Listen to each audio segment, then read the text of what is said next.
শিলিগুড়ি সেবক রোড সংলগ্ন পিসি Mittal bus terminus এলাকায় সিটি অটো চালকরা সোমবার সকাল থেকে গাড়ি চলাচল বন্ধ করে বিক্ষোভে সামিল হন। তাদের অভিযোগ, শালুগাড়া থেকে বেঙ্গল সাফারির দিকে ই-রিকশার অবাধ চলাচল তাদের জীবিকায় বড় ধরনের প্রভাব ফেলেছে। পুলিশ প্রশাসন আগেই ই-রিকশার চলাচল নিয়ন্ত্রণে আনতে নির্দিষ্ট রুটের স্টিকার চালু করেছিল। কিছুদিন তা মানা হলেও বর্তমানে অন্য রুটের ই-রিকশাও বেআইনিভাবে সেবক রোড ও বেঙ্গল সাফারি হয়ে যাতায়াত করছে। এতে সিটি অটো চালকরা সমস্যায় পড়ছেন। তাদের আরও অভিযোগ, প্রশাসনকে বারবার জানানো সত্ত্বেও কোনো পদক্ষেপ নেওয়া হয়নি।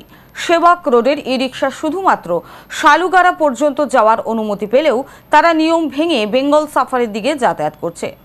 এদিনের এই বিক্ষোভে অংশ নেয় শালুগাড়া, সেবক রোড, ভেনাসমোড়, কোর্টমোড়, এনজেপি ও ফুলবাড়ি রুটের সিটি অটো চালক ও মালিকেরা। তাদের হুঁশিয়ারি, অবিলম্বে প্রয়োজনীয় ব্যবস্থা না নিলে সিটি অটো পরিষেবা অনির্দিষ্টকালের জন্য বন্ধ রাখা হবে। এদিন বিক্ষোভের পর ভক্তিনগর থানা, ভক্তিনগর ট্রাফিক বিভাগ, মহকুমা শাসক এবং আরটিও অফিসে লিখিত অভিযোগ জমা করবেন তারা বলে জানিয়েছেন। আমাদের টোটো এই রোডে যে ওরা স্টিকার লাগাই দিয়ে গাড়িগুলো করছে, প্রশাসন বলেছিল যে রোডের গাড়ি সেই রোডে চলবে, চেকপোস্ট পার হতে পারবে না। ওরা অবাধে চেকপোস্ট পার করে শালুগাড়া, বেঙ্গল সাফারি সব জায়গায় চলে যাচ্ছে, সঙ্গে বিনা নাম্বারও চলে যাচ্ছে। তা আমরা সরকারের কাছে একটা দাবি দিই, ওদেরকে চেকপোস্ট যাতে পার হতে না দেয়।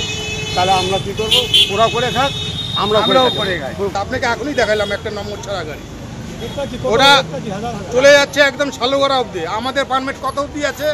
কোর্টমোড় থেকে ভেনাসমোড় হয়ে শালুগাড়া। এখন পদক্ষেপ নিব। পুলিশ প্রশাসন তো আসলো, বড়বাবু আসলো, উনি বললো চেকপোস্টের ওপার হতে দেবে না।